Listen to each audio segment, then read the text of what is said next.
Posibleng muling magtaas ang presyo ng gasolina at diesel sa loob ng linggong ito. Kaya panawagan ng ilang tsuper, dinggin na ang petisyon nilang taas pasahe. May news to go si Julio Segovia. May panibagong bugso ng oil price hike ngayong linggo. Sa kwenta ng Sources Oil Industry, posibleng umabot sa piso ang dagdag sa kada litro ng gasolina, habang higit 50 sentimo naman ang maaaring itaas sa diesel. Pag nagkataon, ito na ang ika-4 na sunod na linggong may taas presyo sa petrolyo.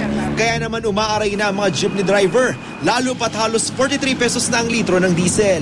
Sa crudo na lang daw napupunta ang boundary nila, kaya panawagan nila, dinggin na ang petisyon nilang taas pasahe. Yung instead nyo sa pamilya namin dadalhin, sa diesel muna. Kaya papanahon na rin pag kung tumas ang diesel na rin. Pag tumas na rin ang diesel, tataas na rin nilang pasahe. Ang hirap na nga ng biyahe, tapos tataas pa ng yung diesel eh. Wala na talaga na yung mga driver. Ang leader ng isang terminal ng jeep sa Quezon City, ramdam daw ang sentimiento ng mga kabarong tsuper. Alam mo sa ngayon, medyo mahina ang pasada, tapos tumaas pa yung diesel, halos wala nang inuwi driver. Talagang konti-konti na lang. Ang pinakamahal na gasolina, higit 57 pesos na kada litro.